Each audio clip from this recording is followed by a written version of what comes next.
तो मैं सभी को एक तो नमस्कार करता हूँ। और चूँकि आप किसान हैं, बेसिकली आए तो हैं नेचुरल फार्मिंग सीखने। क्या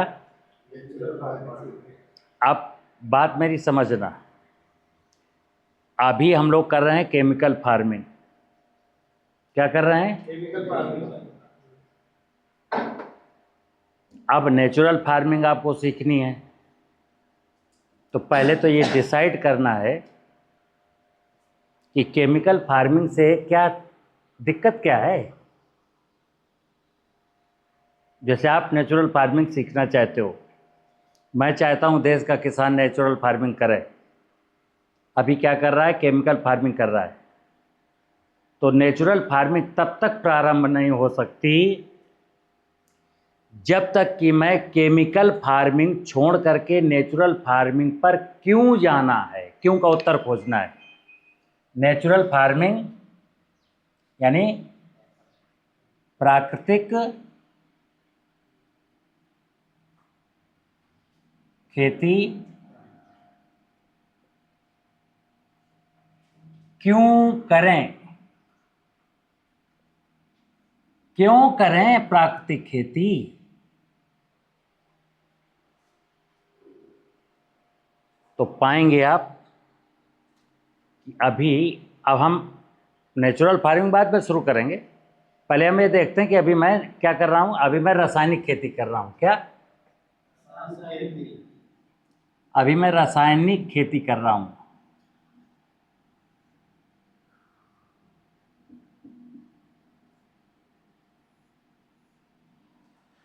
और अब मैं रासायनिक खेती से प्राकृतिक खेती की ओर जाना चाहता हूं।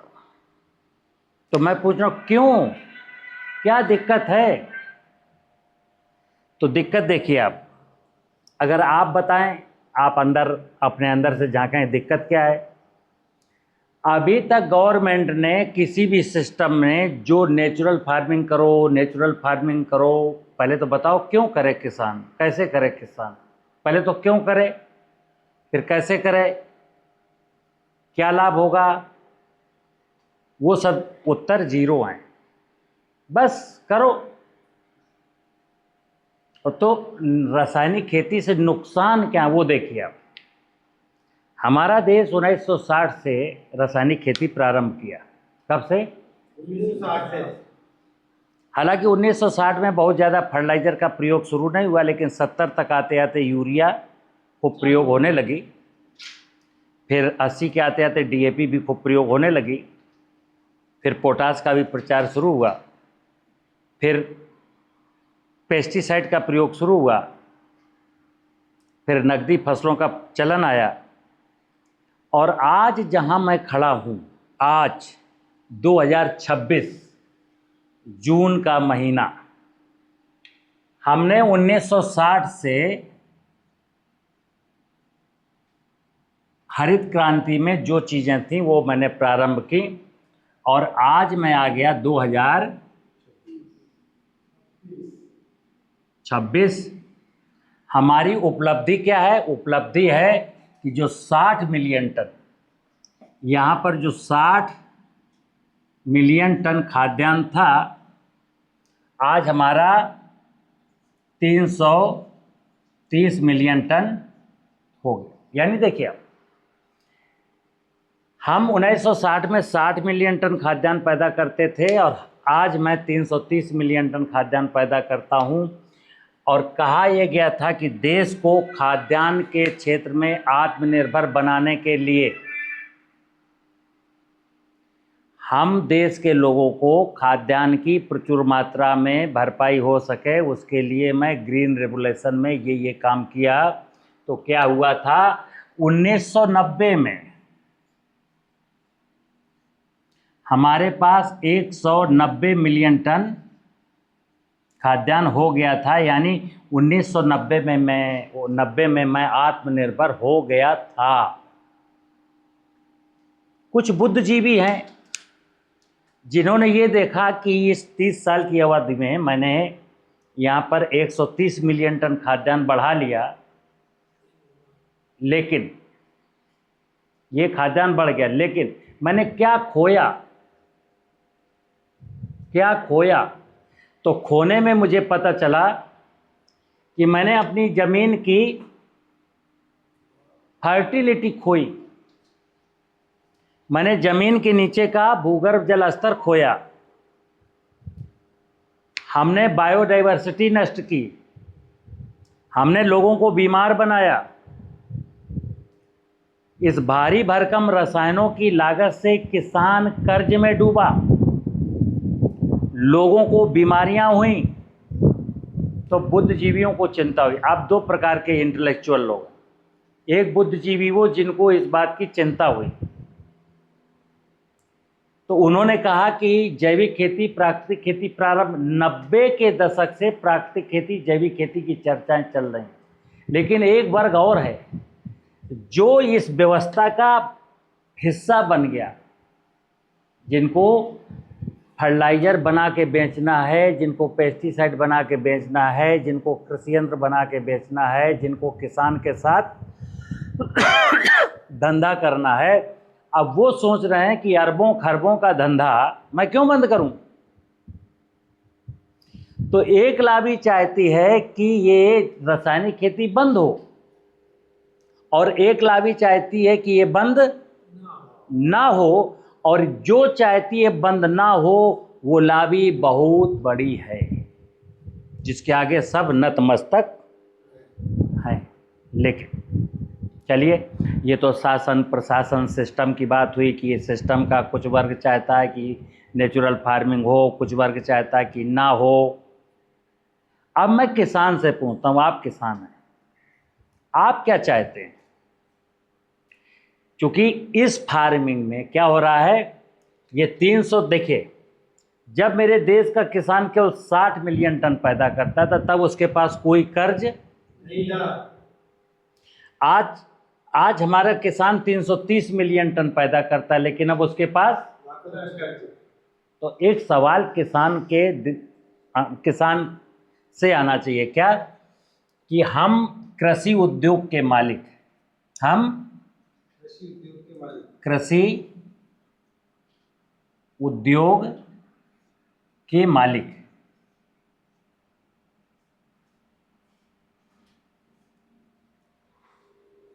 इतना ज़्यादा प्रोडक्शन देने के बाद मैं कर्ज में क्यों हूं?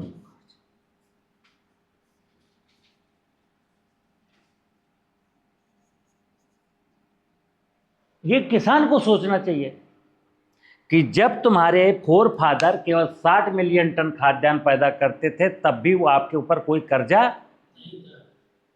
और आज तो मैंने 330 मिलियन टन तो खाद्यान्न है, 220 मिलियन टन सब्जियां हैं, 110 मिलियन टन फल हैं। इतनी बड़ी इंडस्ट्री, इतना ज़्यादा प्रोडक्शन, तो किसान घाटे में क्यों है? घाटे में इसलिए है क्योंकि प्रोडक्शन तो मेरा बढ़ा, यहाँ तक पहुँचने में जब ये 60 मिलियन टन हम पैदा करते थे तब मेरी खेती में लागत 0 थी, क्योंकि घर की ज़मीन, घर का बैल, घर का बीज, खुद का श्रम, बाजार तो मुझे जाना ही नहीं था, तो जो मुझे मिला सब प्रॉफिट का मिला। और अब क्या हुआ? बाजार से बीज, बाजार से उर्वरक, बाजार का पानी, बाजार का दिमाग, बाजार के पेस्टिसाइड, सब कुछ बाजार से। तो ये जो 330 मिलियन टन पैदा हुआ, इसमें से 250 सवा 200 मिलियन टन की तो लागत है। तो आप घाटे में, यूं तो वॉल्यूम बहुत ज़्यादा है लेकिन हम घाटे में। जीत इधर आओ,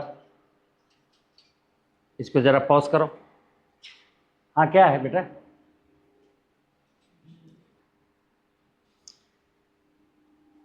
तो ये जो 330 मिलियन टन है, इसमें बैल तो ख़त्म हो गए, आज देश का 90% किसान तो किराए के ट्रैक्टर से खेती कराता है। 3 एकड़ का किसान अगर धान गेहूं का है तो 8 बार जुताई कराएगा। 1 एकड़ की जुताई में 800 रुपया, 8 जुताई किया तो 88 6400 रुपया, और 2 फसलें हो गई, 13,000। ठीक है ना। 13,000 उसके गए। फिर उसको 1 बोरी यूरिया 1 बोरी DAP डालनी मिनिमम, 6,000 गए। फिर उसके खरपतवार लगेंगे तो बीटीसाइड डालने की हवा चल गई, बीटीसाइड डालो तो बहुत 12-1400 गए। फिर कीड़ा लगना ही लगना है, नहीं भी लगना तो डरा दिया गया, बेचारा अब डालता है, 2,000 गए। फिर फंजीसाइड गए। फिर इधर क्या हुआ, गांव से मजदूर चले गए क्योंकि उनको रोजगार मिल गए शहरों में लालीपाप दे करके। कुछ भी हो, कई घटनाएं हैं। गांव का भूमिहीन मजदूर तो गया बाहर, लेकिन कुछ काम तो ऐसे हैं जो मजदूरों से ही होंगे, मशीन नहीं कर सकती। तो इतनी भारी भरकम लागत से किसान को क्या हुआ, कर्जे, मतलब प्रॉफिट नहीं हुआ, अगले सीजन के लिए खाद बीज के लिए पैसा नहीं बचा, तो गवर्नमेंट ने क्या कहा, KCC ले लो। यानी पहले मैंने उसको जुए के फड़ पे बिठाया, जुआ खिलाया, उसका सब पैसा छीन लिया। फिर जब उसको जुआ खेलने लायक नहीं रहा तो मैंने क्या कहा, लोन लेके जुआ खेलो। बेचारा KCC लेके जुआ खेल रहा है, ठीक है ना। चलिए, तो रासायनिक खेती के दुष्परिणाम ये हुए कि जमीन की उर्वरा शक्ति, यानी जमीन के नीचे जो रहने वाले माइक्रो ऑर्गेनिज्म थे वो खत्म हुए। जिनको आज जीवामृत जीवामृत जीवामृत जीवामृत जीवामृत डालिए, जीवामृत डालिए, मतलब एक तरफ मारिए और एक तरफ डालिए। जैसे बर्मी कंपोस्ट, यानी खेत के केंचुओं को पेस्टिसाइड डाल के मारिए और बर्मी कंपोस्ट बनाने का नाटक करिए। भाई मेरे ये केंचुए तो खेत में होते थे प्रॉपरली, जो खेत का अवशेष था उसको बर्मी कंपोस्ट बनाते ही थे, ढेर सारी सेना थी, उसको तो मारा जा रहा है। और फिर गुड्डे गुड़िया का खेल कि नांद बना लो पक्की और 1 किलो केंचुआ ले लो 250 रुपए का और फिर गोबर डालो, ऐसे करो। मुद्दा ये है कि धंधा, सबको अपना अपना बिजनेस, केंचुए वाले को केंचुए बेचने हैं और फिर बर्मी कंपोस्ट के लिए वो तिरपाल का एक मटेरियल बेचना है। मतलब किसान को कुछ ना कुछ बेचना है। हम क्या कहते हैं, नेचुरल फार्मिंग का मतलब, जैसे सोशल मीडिया में आप जाएंगे तो ढेर सारे लोग, ढेर सारी बातें, क्या कोई ना कोई कुछ ना कुछ बेच रहा है। मैं नेचुरल फार्मिंग में कहता हूं किसान को 1 रुपया भी बाजार नहीं ले जाना है, बाजार से कुछ खरीदना ही नहीं है। नेचुरल फार्मिंग का मतलब बाजार ना जाना पड़े, हमारे घर में, खलिहान में, खेत में उपलब्ध संसाधनों का सदुपयोग करते हुए मैं खेती करूंगा। तो नेचुरल फार्मिंग क्या हुआ, नेचुरल फार्मिंग का प्रकृति के वैभव को सजाना। तो हम अभी क्या है कि जब तक खेती में भारी भरकम लागत रहेगी, जैसे मैं एक उदाहरण देता हूं, आज देश में कृषि उपज का टोटल अगर किसान बेच दे, टोटल बेच दे, हमने जोड़ा है और आप भी जोड़ लेना, ईयर बुक आती है, देश में कितना कपास, कितना गन्ना, कितना आलू, कितना सब्जी, कितना फल, कितना चावल हुआ, और बाजार मूल्य से जोड़ लेना तो 22 लाख करोड़।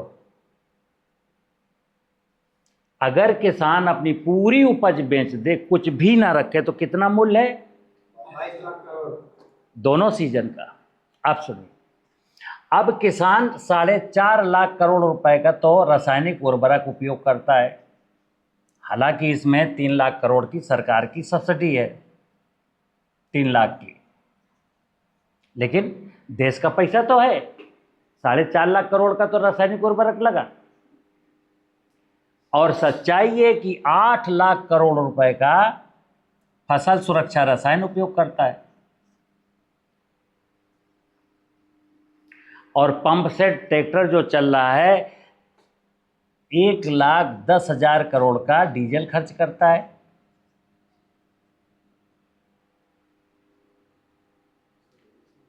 1.25 करोड़ रुपए के कृषि यंत्र मशीनरी बिक जाती है साल भर में, चाहे ट्रैक्टर है, चाहे उनके सहायक यंत्र हैं, चाहे बोरिंग का सामान है। तो 1.25 करोड़ की क्या है, मशीनरी है। इसके बाद जो जिंक, जाइम, माइक्रोन्यूट्रिएंट्स और हेन तेन और चीज़ें, growth promoter, gibberellic acid, humic acid बिकता है, उसका मैंने जोड़ा नहीं। अब आप देखिए कि 4 और 8 12, एक 13, एक 14, एक 15 लाख करोड़ रुपए लगभग है। 8 लाख करोड़ रुपए फसल सुरक्षा रसायन, मतलब कि 15 लाख करोड़ रुपए खर्च करने के बाद किसान ने 22 लाख करोड़ की आमदनी प्राप्त की, यानी उसको कितना बचा, 7 लाख करोड़। अब 7 लाख करोड़ में 14 करोड़ किसानों को भाग दे दीजिए तो 40-42 हज़ार रुपये एक किसान पे पड़ता है। अब एक बहुत सबसे छोटे कर्मचारी को सरकार के 40,000 रुपये महीने तनख्वाह मिलती है, लगातार 12 महीना मिलती है सबसे नीचे वाले, और किसान को साल में कितना मिलता है, 40,000 कुल। अब मैं कहता हूं जो हमको किसान की पीड़ा है कि, और ये सिखाता हूं कि देखो किसान सोशल मीडिया से बाहर, हालांकि सोशल मीडिया में मैं भी हूं, लेकिन मैं कह रहा हूं किसान को अपनी समझ के साथ उसको समझना क्या है, समझना सिर्फ ये है कि खेती कहाँ करते हैं हम। देखिए मूल क्या है, खेती कहाँ करते हैं। अब मैं जो समझा रहा हूं नेचुरल फार्मिंग, खेती कहाँ होती है, खेत में।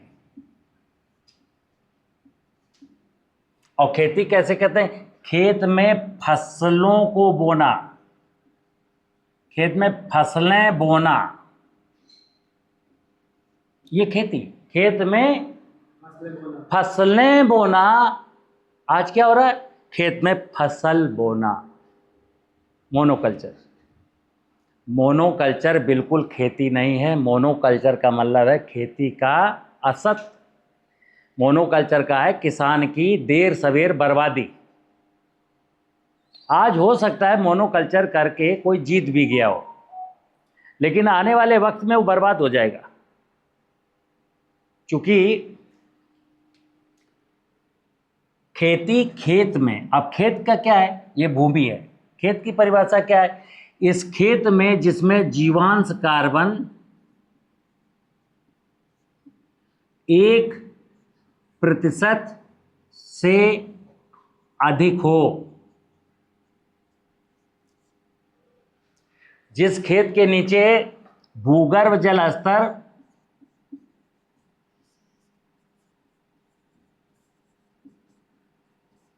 30 से 50 फीट पर हो,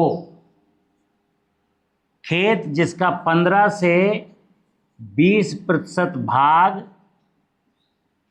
वृक्षों से ढका हो,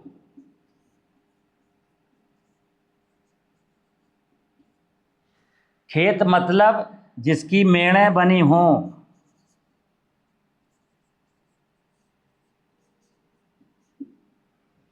ये चीजें सुनना। खेती का मतलब ये है कि जमीन की उर्वरा शक्ति खूब हो, वर्षा का पानी खेत में रुकता हो,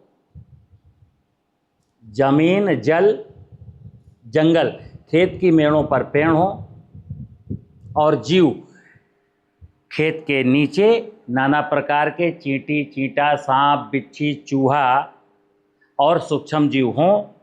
खेत के ऊपर तितलियां हों, मधुमक्खियां हों, चिड़ियां हों, ये जीव। तो जमीन, जल, जंगल, जंगल माने वृक्ष, और जीव। जमीन, जल, जंगल, जीव का अध्ययन करना कि इनका मेरी खेती से, इनका मेरी जिंदगी से क्या लेना देना है, इस अध्ययन को कहते हैं ज्ञान।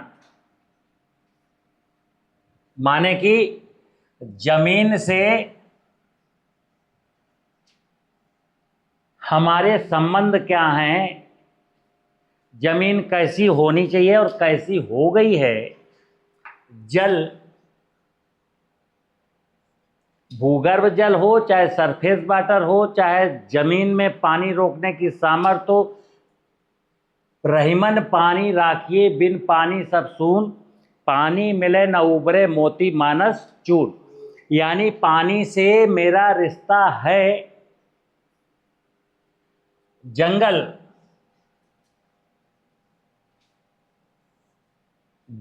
से मेरा रिश्ता है। ऑक्सीजन वहीं से आती है, पानी जंगल की बदौलत बरसता है। ग्लोबल वार्मिंग का चैलेंज जंगल कंट्रोल कर सकता है। जलवायु परिवर्तन जंगल होंगे तो नहीं होगा।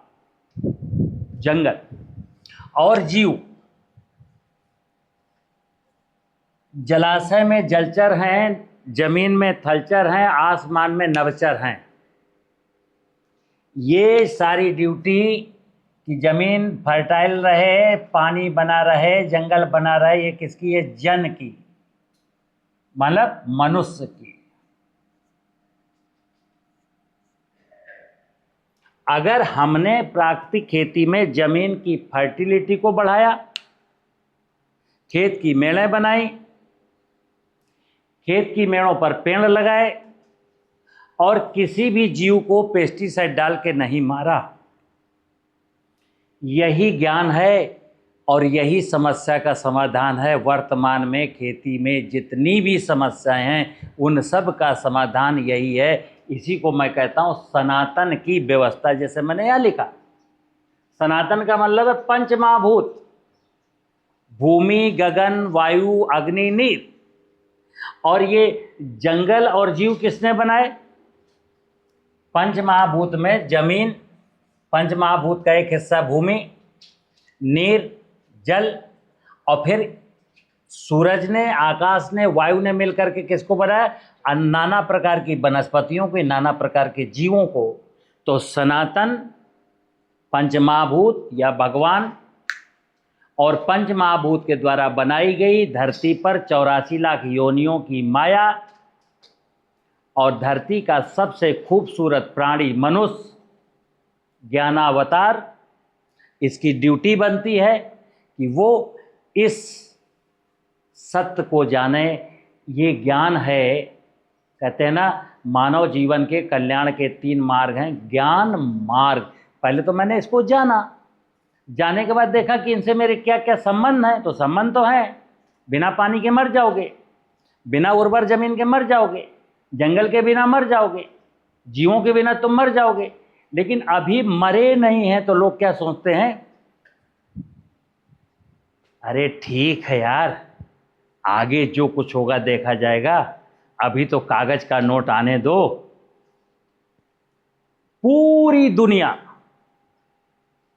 नेता, अभिनेता, ब्यूरोक्रेट, टेक्नोक्रेट, माफिया, सरगना, समाज सेवी, किसान, सब अंधी दौड़ क्या है? कैसे पैसा मिले, कैसे पैसा मिले। एक बार पैसा मिले और फिर बीवी से तलाक भी क्यों ना हो जाए, चलेगा। एक बार पैसा मिले फिर कैंसर भी क्यों ना हो जाएगा, चलेगा। एक बार पैसा मिले फिर धरती बंजर भी क्यों ना हो जाए, चलेगा। एक बार पैसा मिले फिर श्वास लेने के लिए ऑक्सीजन भी ना मिले तो चलेगा। पैसा मिले, हर कीमत पर मिले, चाहे प्राण चले जाएं, चाहे परिवार बिखर जाए, चाहे समाज टूट जाए, पैसा। अब ये देखिए, ये जो पैसे की चाहत है, किसी को हेल्थ की चाहत नहीं है कि मेरा स्वास्थ्य, कोई नहीं चाहता कि मेरा स्वास्थ्य अच्छा रहे। कोई नहीं चाहता कि मेरे घर में सुख शांति आए ना। एक ही चीज, पैसा मिले। चलिए, ज्ञान क्या है? अभी जैसे मैं पूछता हूँ, दुनिया में किसी से पूछो कि ज्ञान क्या है, बोले ज्ञान मतलब ज्ञानी होना। नहीं, मैं पूछ रहा हूँ ज्ञान क्या है? ज्ञान तो भाई साहब, अरे स्कूलों में, विश्वविद्यालयों में जो मिलता है वही ज्ञान है। ज्ञान की डिफिनीशन किसी के पास, व्हाट इज नॉलेज, किसका नॉलेज? धन कमाने के ज्ञान को लोग ज्ञान कहते हैं कि दारू का ठेका खोल लिया तो धन कमा रहा है, स्मैक बेच रहा है, लड़कियों का व्यापार कर रहा है, किडनी निकाल रहा है, ये सब क्या ज्ञानी? जो एनी हाउ धन कमा ले वो ज्ञानी, क्यों? और जो धन ना कमाए वो अज्ञानी। अब दो बातों पर रुका है, आप लोगों से निवेदन है कि आपको हेल्दी लाइफ चाहिए, सुख शांति चाहिए, स्वस्थ शरीर चाहिए, स्वस्थ मन चाहिए, या पैसा चाहिए? क्या चाहिए? हम सब लोगों को मिल करके देश के किसानों को यही सिखाना कि देख भाई, ये जो पैसे की दौड़ थी, अंधी दौड़, जो आधुनिक तकनीकियां हैं, जो रुपए की अंधी दौड़ थी, उसमें क्या मिला? कहते हैं दुविधा में दोनों गए, माया मिली ना। तो देखो, किसी को मिला होगा पैसा, किसान के साथ तो बेचारे की ये स्थिति है कि पैसे के लालच में उसको न पैसा मिला और न राम मिले, वो कर्ज में डूब गया। तो मैं क्या कहता हूं, कई बार, हालांकि मेरी बात कई लोग बुरा मानेंगे, लेकिन मैं स्पष्ट बोलता हूं। धर्मराज युधिष्ठिर, महाभारत काल में ले चलता हूं, धर्मराज युधिष्ठिर को शकुनी ने और दुर्योधन ने छल पूर्वक क्या कहा? भैया आओ 64 हो जाए। तो धर्मराज युधिष्ठिर, इस देश का जो किसान है वो क्या धर्मराज है? धर्म का पूरा वही ठेकेदारी लिया था, धर्म के नजदीक है, धर्म को जानता था, लेकिन अधर्मी लोगों ने कहा कि इनके पास सुख है, शांति है, संपत्ति है, वैभव है, आनंद में है, लाओ इनका आनंद छीनते हैं। किसानों का आनंद किसने सोचा? शकुनियों ने, दुर्योधनों ने। अब आप समझ सकते हो मैं शकुनी और दुर्योधन किसको कह रहा हूं, नाम नहीं ले रहा हूं, समझ जाइए। उन्होंने क्या कहा कि किसान भाइयों, आप जानते हैं अगर आप अपनी फसलों में संतुलित उर्वरक डालेंगे,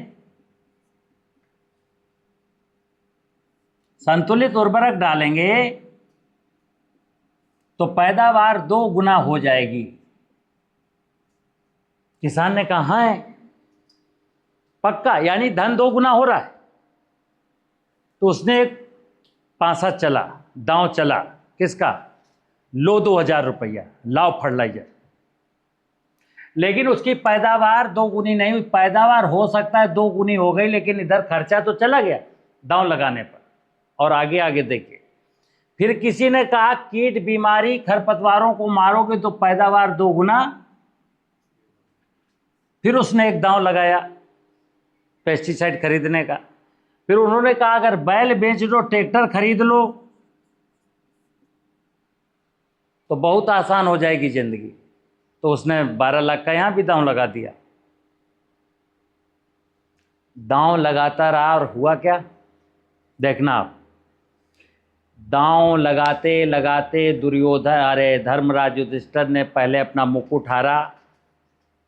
तो किसान का मुकुट क्या था? स्वाभिमान, उत्तम खेती, मध्यम बान, निश्चित चाकरी, भीख निदान। किसान कालर ऊंचा करके चलता था, मैं किसी का गुलाम नहीं हूं, मैं किसी का कर्जदार नहीं हूं, मैं अन्नदाता हूं। एक उसका स्वाभिमान था कि नहीं था? वो स्वाभिमान अब गिरवी रख गया। फिर अगला क्या था? मेरे पास 10 एकड़ जमीन है, वो जमीन बंजर हो गई। मेरे पास 2 कुएं हैं, वो कुएं सूख गए। मेरे पास 50 महुए के पेड़ हैं, वो महुए के पेड़ कट गए। मैं बहादुर हूं, मैं 2 कुंटल 1 कुंटल का बोरा उठा के फेंक देता हूं, वो सामर्थ चला गया। लास्ट में मालूम है धर्मराज को क्या दांव पर लगाना पड़ा? द्रौपदी। अब मैं बता रहा हूं, हिंदुस्तान के 10% किसानों ने द्रौपदी भी दांव पर लगाई हुई है। 10% किसान है हिंदुस्तान में जिन्होंने अपनी द्रौपदी भी दांव पर लगा रखी। तो मैं शेष किसानों से पूछता हूं, क्या इसी वक्त का इंतजार कर रहे हैं आप? इसी वक्त का इंतजार कर रहे हैं? तो मैं क्या कहता हूं, अब जुए के फड़ से उठ जाइए। अब जुए की फड़ से उठ जाइए और इनको कहिए बाय बाय टाटा। अब मैं जुआ नहीं खेलूंगा, तुम मुझको कितना भी लालच दे दो। अब मैं जो कुछ भी खेलूंगा अपनी धरती माता के साथ खेलूंगा। क्या? प्यार का गेम खेलूंगा धरती माता के साथ। ये जो धरती है ना, अब मैं उसके साथ चलूंगा।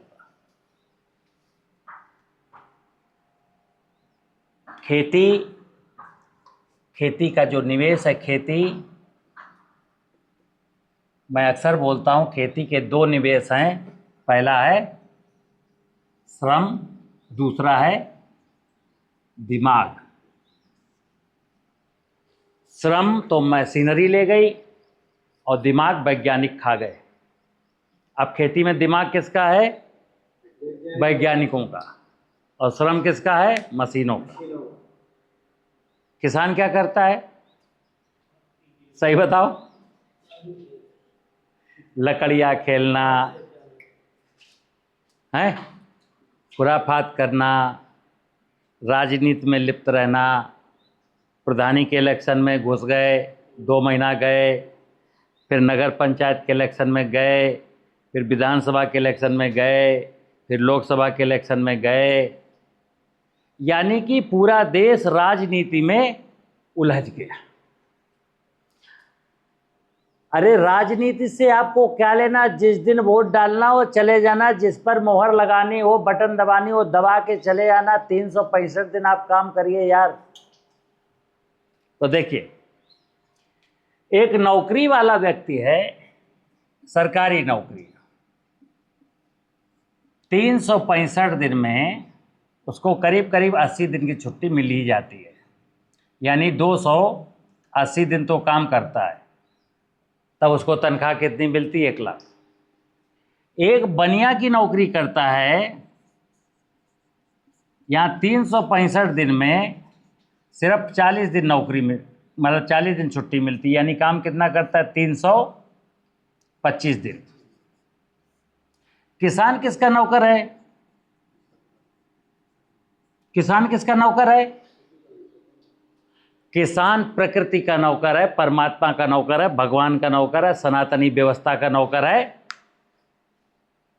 लेकिन अब मोनोकल्चर वाला किसान कितने दिन काम करता है बताना जरा। अगर एक किसान गन्ना बोया है तो 30 दिन से ज़्यादा नहीं जाएगा साल भर में अपने गन्ने के खेत। और अगर किसी ने गेहूं बोया तो 12-14 बार से ज़्यादा नहीं जाएगा। उस सीजन में धान बोया तो 12-14 बार वहाँ, 12-14 बार वहाँ। किसान कितने दिन नौकरी करता है भगवान की? 365 दिन में कितनी? 30 दिन। मतलब 12 महीने में मैं केवल एक महीना नौकरी करता हूं, 11 महीना नहीं करता हूं। तो ठीक है, भगवान 1 महीने की तनख्वाह दे देता है। यहां मैं कहना क्या चाह रहा हूं? यहां मैं ये कहना चाह रहा हूं कि मोनोकल्चर से बाहर निकलिए। और खेती का मतलब है, ध्यान रखना, खेती का जो मतलब है फसलें। क्या? फसल नहीं, फसलें। और ज़रूरत के हिसाब से आपको रोटी खानी है, खाद्यान्न की फसलें। आपको दाल खानी है, दलहन की फसलें। आपको तेल की ज़रूरत है, तिलहनी फसलें। आपके घर में पशु हैं, चारा वाली फसलें, दाना वाली फसलें। आपके घर में बच्चों को अमरूद अच्छा लगता है, 2-4 पेड़ अमरूद के। आपको दूध अच्छा लगता है, 1 गाय 1 भैंस। अभी किसान जो है बाजार से खरीद के खा रहा है। गुजरात का जो किसान केवल कपास बोता है, मैं उससे पूछता हूँ तू गेहूं खरीदता है? बोले हाँ। चावल खरीदता है? हाँ। दाल खरीदता है हाँ, तेल खरीदता है हाँ, सब्जी खरीदता है हाँ, ये सब अच्छी मिल रही है बाजार में। तेल मिलावटी, दूध मिलावटी, दाल मिलावटी, चावल मिलावटी, पॉलिश वाला। अब तू खा रहा, खा करके बीमार है, फिर मेरा सर चकरा रहा, फिर मेरा पेट दर्द हो रहा, फिर मुझको गैस बन रही, फिर मेरा ऐसा हो रहा है। किसान तो कम से कम अच्छा खाए, अच्छा कहाँ से मिलेगा? बाजार तो देखो, बाजार का एक नियम है, जो बाजार में बिजनेस करने वाले लोग हैं उनको धर्म से कोई लेना देना नहीं, उनको इंसानियत से कोई लेना देना नहीं, उनको भगवान से कोई लेना देना नहीं। वो उनको किससे लेना देना है? सिर्फ और सिर्फ कागज के। कोई मर जाए, कोई मर जाए, प्रकृति मर जाए, भगवान मर जाए, जंगल कट जाए, पानी सूख जाए, किसान मर जाए, छोटे छोटे बच्चे मर जाएं, बच्चियां मर जाएं, शादीशुदा महिलाएं जो है प्रेग्नेंट ना होने पाएं, ये दुनिया को दिखता नहीं है। आज 27% महिलाएं जो है ना बच्चा पैदा करने की सामर्थ्य खो चुकी। और सुनिए, जो शेष बची उनका सबका ऑपरेशन से बच्चा होगा। ये हालात किसने पैदा किए? इस सिस्टम ने। क्योंकि पूरे के पूरे सिस्टम को क्या चाहिए? पैसा। और आज मैं फिर बता सकता हूं, अगर संपूर्ण दुनिया को कोई बचा सकता है तो कौन? किसान। कौन बचा सकता है? किसान। लेकिन कब? जब किसान, ये जो बाजार में लोग घूम रहे हैं ना, तुम्हारी आय दोगुना कर दूंगा, तुमको ये दिला दूंगा, तुमको वो दिला दूंगा, तुमको ऐसा कर दूंगा, बाय बाय टाटा, भाई साहब तुम अपने घर जाओ। मुझे पता है कि मैं किसान और मेरी धरती माँ, मेरी जमीन और मैं। देखिए, धरती का किसान से और किसान का धरती से एक रिश्ता है। किसका? माँ और पुत्र का। तेरा वैभव अमर रहे माँ, हम दिन चार रहे न रहें।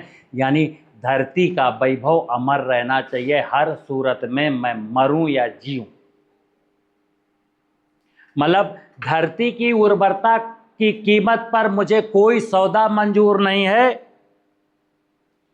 धरती की उर्वरता की कीमत पर कोई सौदा मंजूर नहीं है। धरती की मेड़ों पर खड़े हुए वृक्ष से कोई सौदा मंजूर नहीं है।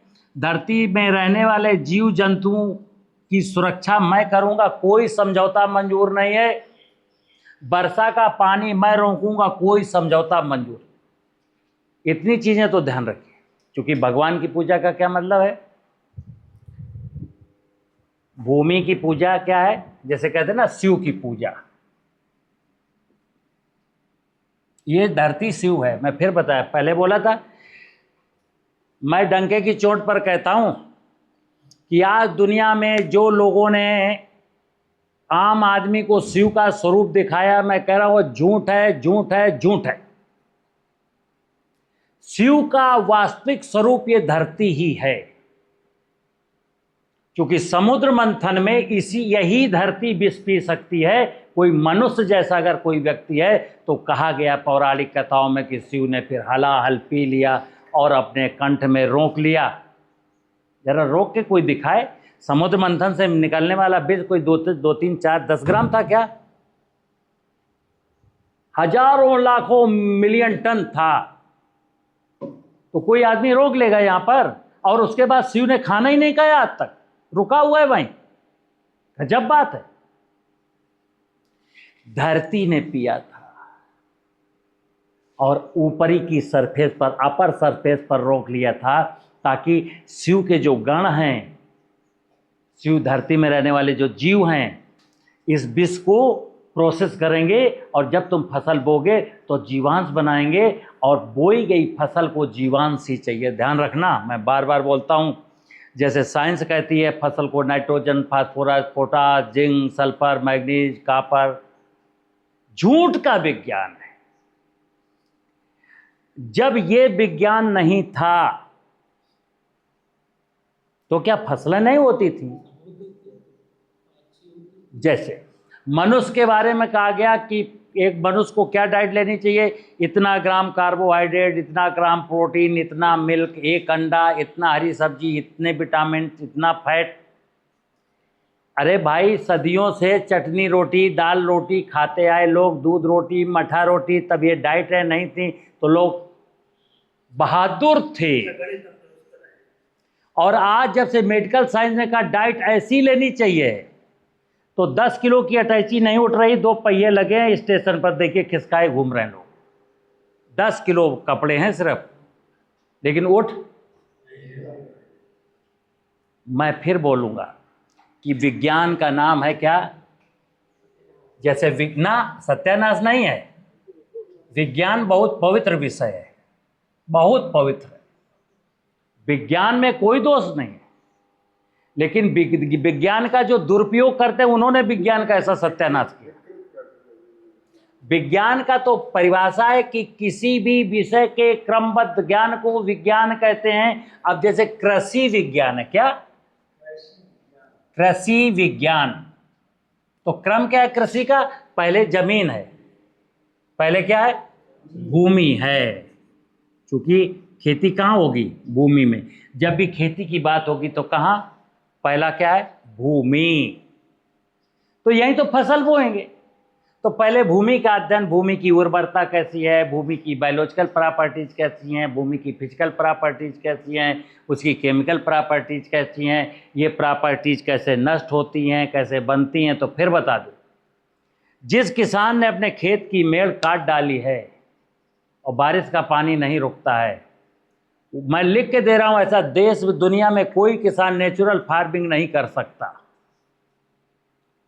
जिस किसान के खेत की मेड़ों पर पेड़ नहीं हैं, वो किसान कभी नेचुरल फार्मिंग नहीं कर सकता।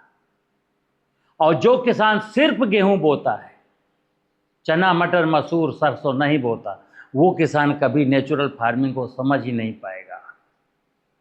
जो किसान 300 फुट से पानी निकाल करके धान की खेती करता है, वो क्या जाने नेचुरल फार्मिंग। तो नेचुरल फार्मिंग का मतलब होता है कि हम संपूर्ण सनातन की व्यवस्था, ये सनातन की भूमि को शिव कहते हैं, वायु को ब्रह्मा कहते हैं, और नीर को विष्णु कहते हैं,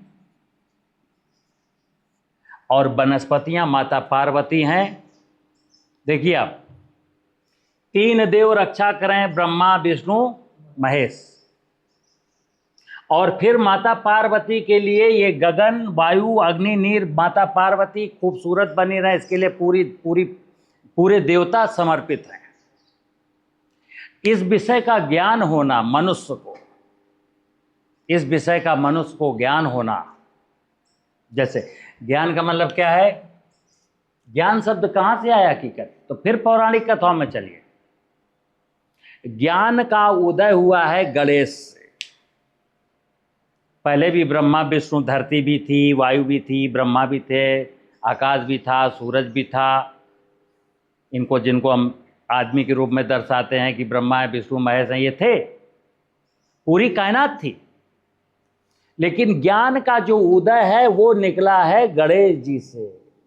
जब कार्तिकेय और गणेश ने धरती की परिक्रमा की, कार्तिकेय घूम करके आ गए और गणेश जी उसका अध्ययन करके आए, तो जब गणेश जी से धरती के बारे में पूछे गए सवाल कि धरती की परिधि इतनी है, धरती में पानी इतना है, धरती में मिनरल्स इतने हैं, धरती में धातुएं इतनी हैं, धरती में जीव जगत की माया इतनी है, धरती में वनस्पतियाँ इतनी हैं, गणेश को सारे प्रश्नों के उत्तर याद थे। तब सारे देवी देवताओं ने मिलकर के क्या कहा इंसान से, हे धरती के लोगों, अगर तुमको जीवन में आनंद चाहिए तो गणेश की पूजा करना। और कहा गया ब्रह्मा की, विष्णु की, महेश की पूजा बाद में करना, पहले गणेश की पूजा करना। और गणेश की पूजा, आदमी कितना बेवकूफ़ है, किसी ने कहा गणेश की पूजा करना, फिर पौराणिक कथाओं में कह दिया गया, तो इसने क्या किया, हर मंदिर के बाहर जो गेट है ना, उसमें गणेश की फोटो चिपका दी। अब पहले पाँव उसका छूता है, फिर अंदर जाता है। मित्र, गणेश की पूजा का मतलब था कि मैं ज्ञानी बनूं। ज्ञान का मतलब है गणेश। जो ज्ञान है वही गणेश है, जो गणेश है वही ज्ञान है। और जो गणेश बन गया अब उसके जीवन में कोई दुख, चाहे वो किसान हो, चाहे वो डॉक्टर हो, चाहे वो वकील हो, चाहे वो जज हो, चाहे वो नेता हो, चाहे वो कुछ भी हो। और नहीं, देख लेना, जितने लोगों के जीवन में दुख हैं वो सारे के सारे लोग अज्ञानी हैं। आज बड़े बड़े नेताओं को देखा है ना, टिकट ना मिले तो फफक फफक के रोने लगता है, चुनाव हार जाए तो रोने लगता है। देखा है ना, एक आईएएस को कलेक्टर अभी 1.5 साल हुआ था, वो कलेक्टरी से निकाल दिया गया, शासन में भेज दिया गया, तो रोने लगता है। लेकिन आज भी देख लेना, किसान के यहाँ एक संभावना जिंदा है ज्ञान की।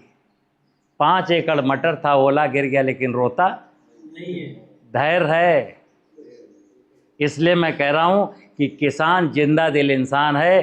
किसान के अंदर गणेश का थोड़ा सा ज्ञान का भाव जिंदा है, लेकिन सिस्टम चाहता है कि इनका पूरा का पूरा ज्ञान खत्म कर दो ताकि इन पर हम राज कर सकें। और मैं क्या कहता हूं दुनिया के किसानों से कि राज तुम्हारा होना चाहिए। जो रोटी खिला रहा है, किसी ने कहा भूख है मजहब इस दुनिया का, और हकीकत कोई नहीं। भाई साहब, वस्त्र नहीं है तो क्या हुआ, कंदराओं में रह लेंगे, भोजन मिलेगा बिना कपड़े के भी जी लेंगे, मोबाइल नहीं है तो भी जी लेंगे। लेकिन मैं पूछता हूं कि दुनिया के सारे भौतिक संसाधनों का जखीरा आपके घर पर इकट्ठा कर दिया और 2 वक्त की रोटी ना दूं तो आपको कैसा लगेगा? तो किसान बहादुर है, किसान अपनी पूरी दुनिया को अपनी मुट्ठी में कर सकता है, लेकिन कब? जब किसान ज्ञानी बनेगा। तो ज्ञानी का मतलब क्या है? हमको बाजार नहीं जाना, हमको अपनी धरती माता के वैभव को सजाना है और धरती की उर्वरता को बढ़ाने के लिए मेल बनानी है, पेड़ लगाने हैं, और फसलों का अवशेष जितना भी होता है जलाना, फेंकना, बेचना नहीं है, सबका सब धरती माँ को वापस करना है। गिव एंड टेक का संसार है। अगर मैं माँ को कुछ दूंगा तो माँ हमको देगी, और माँ को देना बंद कर दूंगा तो माँ हमको देना बंद कर देगी। नमस्कार।